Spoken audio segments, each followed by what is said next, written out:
Hello and welcome to our London History Podcast, where we share our love of London, its people, places and history. This podcast is designed for you to learn things about London that most Londoners don't even know, all in 20 minutes.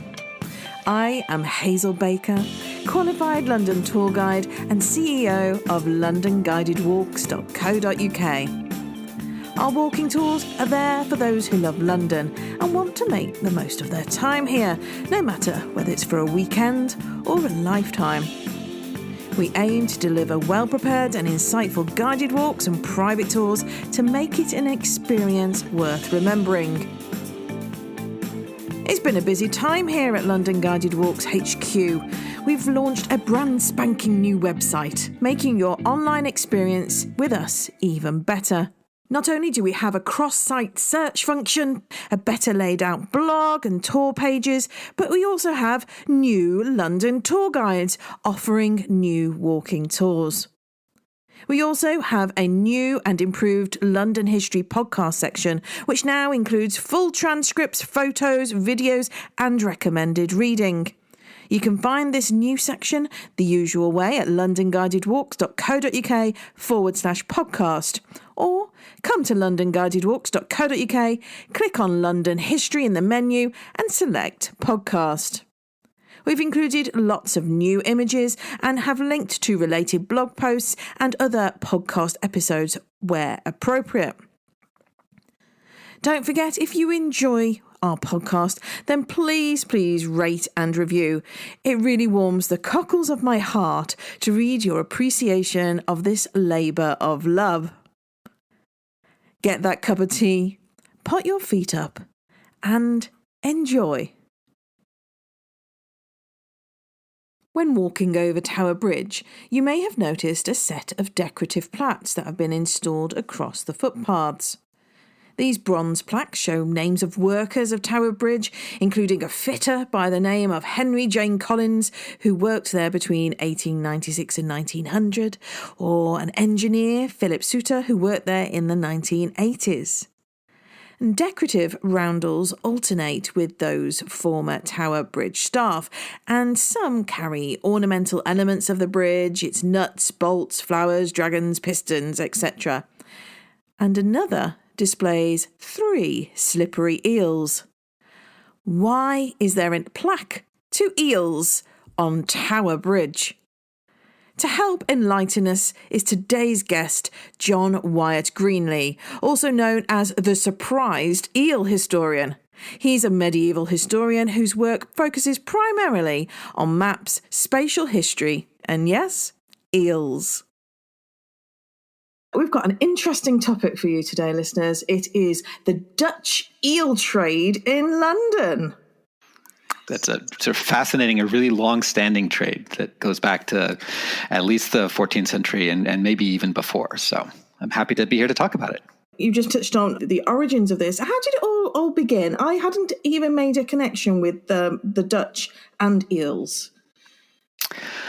Pre-modern England has this really long history with eels. They're a terribly important part of the sort of diet for everybody from peasants all the way up to kings, and an important part of the culture as well. They get used as a pseudo-currency in early medieval England with people paying taxes in eels, and they show up in art and literature and all kinds of places. And it boils down to the fact that they're just eating a ton of eels. Somewhere in the early 14th century, so pre-Black Death a little bit, the English start importing eels from the Dutch mostly to the south of England and primarily to London. And it's not entirely clear why this sort of shift happens. There are some reasons I know for a fact. So one of the things that has happened is that the Dutch have spent the first part of the 14th century heavily mining their peat bogs. And one of the things that's happened is that they've mined their peat bogs to the point where they've created lakes, essentially. A huge part of their inland territory is becoming lakes, and they've basically made it into a fantastically verdant eel habitat. And so the Dutch wind up getting more and more eels than they had previously had. One of the things that happens in the Black Death in 1348, 1349 is in Holland is there's a flight to the cities. That a lot of people leave the countryside and go to the cities. which is a little bit of the reverse of what happens in other places like Italy. And they abandon a lot of these sort of these inland territories, and these ponds that they made have been managed by weirs and dikes and dams and floodgates and all sorts of things. And they start falling into disrepair. And the people that wind up getting them tend to be sort of merchant families from big cities, from like Amsterdam. So they wind up buying these inland territories that are really inexpensive. And then so they wind up in control of these canals and waterways and things. And one of the things that they do with them is they start fishing the eels. And then you wind up with these merchant families in Amsterdam and other cities who basically get control of the eel trade, and they have more eels than the Dutch want to eat. And so they start looking for places to ship them, and they wind up shipping them all over Europe, actually. The Dutch trade eels broadly into sort of the interior of the continent, but also they start trading them to England. And they start doing it initially dried and preserved eels that they're bringing across in barrels. Live? They've got to be live. Not initially, they're preserved, dried and then salted and stuck in barrels. You can transport live eels in barrels because they can live out of water, and so you can pack them in between layers of wet hay or moss and they can live a while. But initially, what they're trading are salt. And so the first records we have of this come from the 1360s, really, from London. But they also make it clear that these are it's an arrest record, actually, I think, if I'm remembering that, or a petition to the king. But it's clear that the person who's making this petition against his arrest has been doing it for a while. So the records start in the 1360s, but it's clear that they've been doing it for a while before that. And so initially, they're bringing them over in barrels, lots and lots of barrels of eels. And then they switch in the by the 1470s, they're starting to bring them over live in the sort of hold of sort of Dutch waterships, where they're basically the hold of the ship. It's like a giant floating aquarium. So the hold of the ship is full of water, and it's got holes in the side of the ship that let water flow in and out. And these are either really small holes or they're bigger holes that have screens on them. And so the eels can't get out, but you get water flow through that keeps the sort of the water fresh and helps the eels live longer. And so they're putting the eels in the hulls of these ships and then bringing them across the channel and up the Thames and parking them in the middle of the Thames mostly off of Queenhithe, but also Billingsgate. But Queenhithe is the first place they park and sell them. And they park these ships in the middle of the Thames, so you get water flow through them. And if you want your eels, you take a smaller ship out to them and they pull up the eels and measure them out. And this approach works and it wouldn't work with just about any other fish, because eels can transition between freshwater and saltwater relatively easily. I think you have to give them a little bit of adjustment period. So they leave the ships in the estuary of the Thames for a couple of days and let the eels adjust and then bring them up. But you couldn't do that with most other fish because they can't make that sort of transition. But you can with eels. Thinking about saltwater and freshwater and Queenhithe is Blackfriars Bridge. That is where traditionally the freshwater then started, the Thames. So Queenhithe is just a little bit before that, where that transition begins. So quite an interesting choice for them. But of course, Queenhithe with being a very busy and also very smelly wharf as well. So that might have been another reason. But it's how did they sell them in sense of, you said they measured them in length. Was that how they did it, or was it by weight? By weight, I'm sorry. Yeah, they measured them by weight. So you took a small ship out to the Thames, and they would pull them up with a net and weigh them out, and you take them back to shore with you. You get it super fresh, don't you? Mm-hmm. Yep. And would these be businesses buying them in bulk, or would it be individuals, households buying the eels? Both. So it's a little hard to tell from the early period. We know from much later, because these ships stay on the Thames, with the exception of a small break in the 17th century, they stay on the Thames until 1938 doing this. So know from a lot later that a fair amount of the business buying eels from these ships is going to it's street vendors. So either fishmongers coming out and selling to street vendors, or street vendors themselves going out to the ships and buying them and coming ashore. But also there's individual households who are going out. If you don't want to get your eels from a street vendor, and you can take the time to do it yourself, then you can go out. So it's a little bit of everything, I think. They said that's harder to tell exactly what's going on in like the 15th century, because we don't have a lot of records, but we do from later. So they're selling to whomever wants to come out and buy them, I think. What was the appeal of eels? So that's an interesting question, right? We don't tend to eat a lot of eels anymore. And so I get that question, especially in the United States where I live, we eat almost none of them outside of eel and unagi and Japanese food. I think there's a bunch of things for pre-modern England, right? They are, first off, it's a really abundant food. Eels have historically made up as much as 50% of the fish biomass in the downstream sections of rivers in Europe and England. And so there's a huge number of them. They're abundant. They are a really good source of protein and fat. And so they wind up being a poor person's food later. They pick up that sense in the 18th century plus. But early on, sort of everybody's eating them. There are records of kings eating eels and nobles, and they're one of the most commonly purchased foods in noble households, eels are.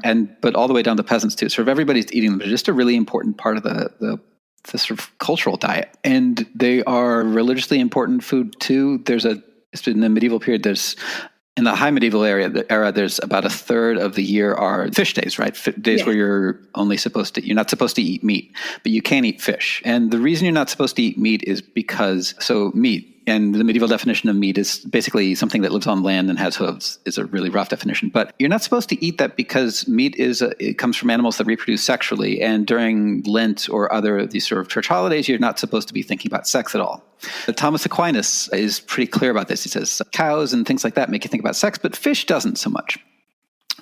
And eels are particularly sexless kind of fish in the medieval imagination. They understand how they reproduce, and I think, and coming from Aristotle and sort of antiquity, they have this idea that eels reproduce asexually, that they have a spontaneous reproduction of one sort or another. They're not quite sure what it is. But so eels are a fish that doesn't produce sexually at all, doesn't have anything to do with sex in that perspective. So they make for a really good food for these fish days. And in England, so I said about a third of the year are fish days by the time you get to the high medieval period. And these continue on after the Reformation and are actually enforced more vigorously after the Reformation than they were before, because there's a fear that if they get rid of the fish days, that it will sort of be a financial crisis for all of the fishmongers and fishermen and everybody else. And even after the Reformation, these what are essentially Catholic holidays, right, get enforced more vigorously than they had been previously, for entirely secular and economic reasons. Yeah. I totally get the economic reasons, and I think it's important to remember about how religion really moulded people's lives. There was a structure there as well of what they can and can't eat, and of course the rich people ate the meat anyway because they could afford to pay the fines. Nothing changes there, does it? Well, no, it's medieval people are like people today in a lot of respects, right? There are going to be people who follow the sort of religious guidelines to the letter and live their lives by them, and there are going to be people that don't at all, and the whole spectrum in between. And have you come across any decent recipes? There are a number of medieval recipes that I can point to. There's a really fancy one called the reversed eel, which doesn't show up in English cookbooks very often, but was more a French recipe where you take the eel and fillet it and then turn it inside out and stuff the inside with bread and dates and fruits and spices and things and whatever tasty things you have. And then you sew it back up and cook the entire thing in red wine. And I've always thought that sounds really fantastic. A lot of medieval recipes for eels aren't like modern recipes. They don't give you step-by-step instructions. So a lot of times the recipes are like, cut the eel, cook it, put it in the bread. They're assuming that the people reading them are sort of professionals or people working in kitchens already, and like they're reminders more than like instructions for people that don't know what they're doing. But they eat eels in a lot of different ways. They eat a lot of eel pies, which is still relatively common. The eel pie, and looks like probably a lot of the sort of more simple recipes are just sort of cutting up eel rounds and cooking them in a pan with some basic herbs. They get put in fish stews and pies and things. The smoked eel that are the most common for, like I mentioned earlier, that people pay their rent in eels, and usually those are paid once a year and in somewhat large numbers, and often in monasteries. And those eels are almost always salted and smoked, and medieval smoking is a cold smoking process, which is slower and leaves you with a much less tasty meat at the end of it. So that eel tends to get put in stews and things like that, where you can disguise the most well-known eel recipe probably in England at this point is jellied eels, which is not a medieval thing at all. That's a 19th century invention. So they didn't. That's a question I get a lot: is did they eat jellied eels? And the answer is no, they didn't. That comes along a lot later. I find it all fascinating, really, because I'm trying to work out in my head how eels have fallen off if it was quite a usual main staple of people's diets. And as you quite rightly mentioned, we've got eel pie mash stalls all over London, reducing sadly, but it is an acquired taste, isn't it? An eel. For me, it's not the taste; it's the texture. And you saw my face when you mentioned jellied eels. Oh, I just can't do the jelly at all. It's funny, isn't it, how things change? It is.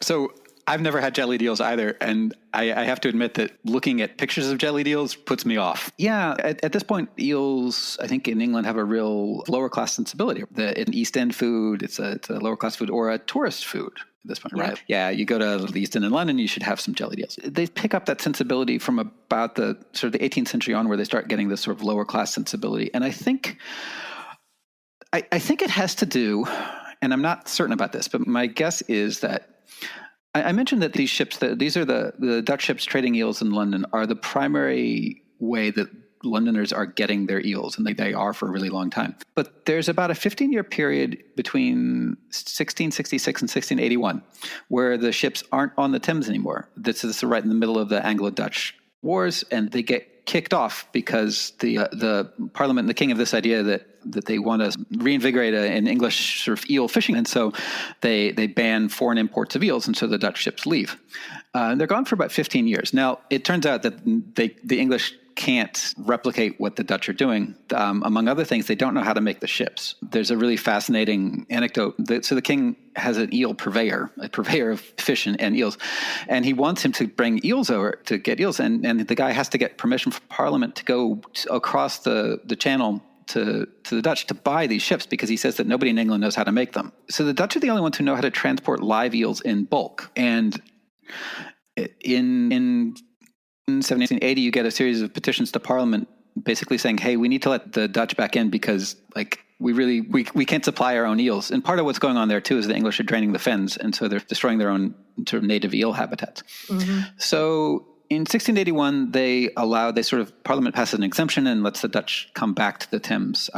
Everybody else is banned from importing eels, but the Dutch are okay. So they come back, and this time to Billingsgate rather than Queenhithe, and they park there. And like I said, they stay there until 1938, selling eels from these ships anchored or chained in just off Billingsgate in the Thames. I think that 15-year period is a real sort of breaking point in a lot of interesting ways, where the Dutch aren't there and they're not selling eels, and eels fall off the diet a little bit in London. Because to that point, eels show up a lot in metaphor, in art, in plays. They're in a lot of early modern plays. Shakespeare mentions eels more than any other fish. And there's a real hard break after that, where they suddenly stop appearing in literature and in metaphor and all sorts of things.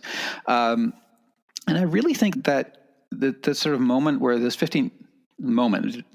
I'm a medievalist, so 15 years is a moment. But that sort of moment where the Dutch aren't on the Thames anymore for the 15 years, I think really makes a shift in how people are thinking about and consuming eels. And they come back, and after the Dutch come back, the eels really pick up the sort of lower class sensibility that they stick with through the present, basically. And through the 19th and early 20th centuries, the poor people in London were still eating a lot of eels.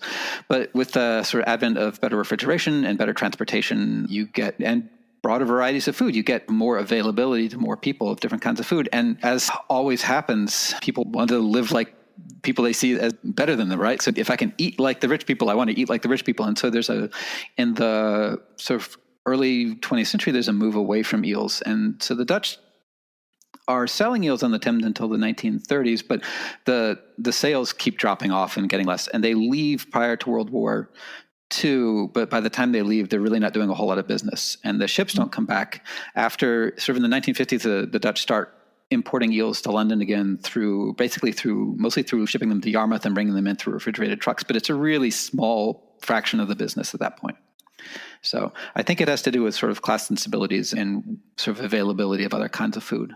Yeah, I suppose if you take it out of the people's normal food chain, when it's reintroduced, well, they've obviously found something else to eat. For 15 years, that's a long time. Yeah. Yeah, there's an entire generation of kids that grow up not really having eels in London, grow up with not having eels as a substantial part of the diet. And it gets tricky. London drives so much of English sort of cultural production that sometimes it's easy to look in the past, especially to look at things coming out of London and assume that it's what's going on in all of England. And that's probably not right. But the English are probably, in the countryside, are probably still eating eels on a pretty regular basis. But it does really change how the culture is looking at the. And do you know what they did eat instead for these 15 years of no eels, other than English eels? I do not, actually. That's a fascinating question. Other things, obviously, and apparently they pined for their eels because they petitioned to get them back. They petitioned whom? Parliament. Yeah, there's a couple of petitions to Parliament asking to allow the Dutch to come back because they can't get enough native eels into London on their own. So we had self-confessing eel addicts. Yes. That's fantastic. So I love this idea of the invention of the Dutch, once bringing over salted eels and then going, you know what, we can do bulk and also minimising the process of preparing the eels by not hitting them over the head and not salting them, saving on salts and barrels. And let's just create one big barrel, i.e. the ship, and let's just move them all over. That's ingenious, isn't it? It is. And those water ships are a ship that the Dutch use for a whole bunch of things, including they do use them for inland trade for fish like this and taking water out to big ships in the harbors. Mm-hmm. Yeah, and somewhere along the line, somebody has the brilliant idea that we could put the eels in these and just take them across the channel and do it that way. Fantastic. And what's the Dutch word for them? I'm assuming not Wasserboten. No, paling. And my Dutch, I can't pronounce Dutch at all. It's Paling. And one of the ways you can tell that the Dutch how important the Dutch eel trade is in London is that starting in the 15th century, so mid-15th century, that word palingman starts to be the way that the Parliament describes eel sellers in London. So they're using the Dutch word to describe it. I'm going to have a little look now and see.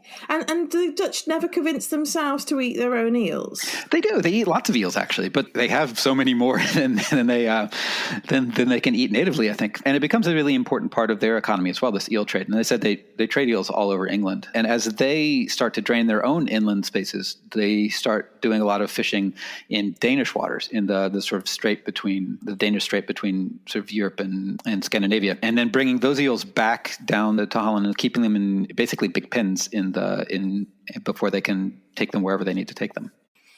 Fantastic. And have you got any particular favourite artwork of an eel? Because I know you share a number of them on Twitter, but for London specific, have you got anything that you particularly like? I do, actually. A category, and this is the thing that got me interested in eels in the first place, is they show up on maps of London, these sort of really nice, big scenic view maps that are done by Huller and Norden and some other people. So starting in 16, you get these eel ships on these maps, and there's Norden does one in 1600, and then Vischer does a couple, and then Huller. They show up on a bunch of Holler's things in his maps and his artwork of London, and they're easy to spot because they're always right off of Queenhithe, and there are always two of them together because they park two of them at the same time. I get interested in the eels at all because I'm a cartographic historian by training, and I was looking at these maps of London, and these ships stood out because they're labeled eel ships, so you know what they are, and that's really unusual. Everything else on these maps that is a label is a neighborhood like Queenhithe, or a big civic monument like London Bridge or the Globe or something like that, and things that can't sail away, like big native parts of the civic infrastructure. Yep. And then you have these eel ships, and what are these ships doing labeled sitting here? Because they can leave anytime they want, and in fact leaving to a fixture. Yeah, leaving in fact winds up being part of they have to leave and come back. So they're clearly like a landmark. And then I started wondering why, and that led me down just like a tremendously long series of intellectual rabbit holes that at the end of the day I wound up being an eel historian rather than a map historian. But it's been fun. So I think that's the sort of category of artwork that I find really London eel artwork that I love most. The maps, especially the Holler's maps from the 1640s are just fantastic. I have a copy here, so when I put the phone down, I'm actually going to have a look now because I noticed the eel ships. Yep, they're Now I know what labeled. I'm looking for. So 2 together, do you think that was because one was coming with new stock and the other one had depleted stock, and they were able to move old stock into the new ship and then that one can go? So you're keeping it fresh? Or No, actually, it's slightly more complicated than that. There are passing upriver from London Bridge is always tricky, right? Because there's only sort of the one space in the bridge where you can go. And so there's legislation is not the right word, but there are rules about for these kind of ships coming in, how many can go upstream to Queenhithe and how many can stay downstream at Billingsgate. And you wind up with basically 2 at a time are allowed at Queenhithe. And then, so one gets empty, the next one comes and swaps out. And they wind up doing this at Billingsgate too. They wind up doing 2 at a time.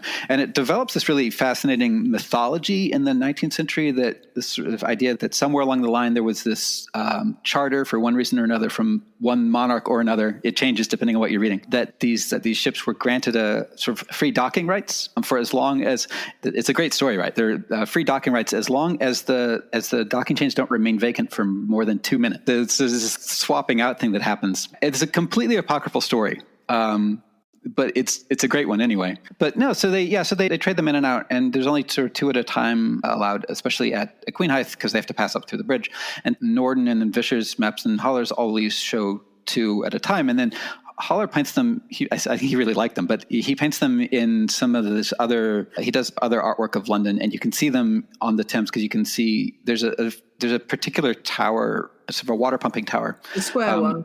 Yes, the square one, and it's really in Queenhithe, and it's really noticeable. Like it really marks the spot, and so you can tell in his paintings where his other sort of drawings where the ships are, and there's always 2 of them right by that tower. Holler really seemed to enjoy them. Oh, fantastic. I'm going to have a look at that map myself now so I know exactly what an eel ship was, because I'd never heard of them before, so I can't believe I've missed them.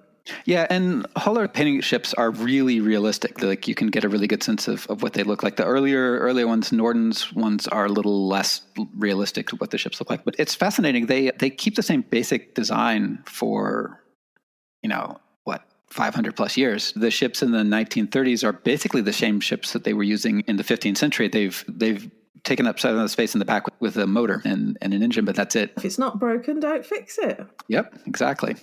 Fantastic. Oh, John, thank you so much. That's been absolutely brilliant. I love learning new things anyway, but this is brilliant. Thank you so much. I really appreciate it. My pleasure. Thank you so much for having me. Well, I hope you've enjoyed that and learned a few things. As I mentioned in the introduction, with our brand new website, you can now check out the full transcript and also photos and videos, etc., that we have for this podcast episode. And if you want to continue your medieval London history adventures, then have a listen to episode 64, Medieval Toilets, 61, Medieval London at the Museum of London, and that's a good one to listen to and go to the museum before it closes in the summer. Number 48, which is Leper Houses in London. Episode 47 is London's Medieval Priories. And also, episode 38 is The Black Death, London's First Plague. Of course, we do a medieval guided walk and private tour in London as well for you to enjoy, and you can really get a feel for what it was like for an average Londoner living in medieval London. That's all for now. See you next time.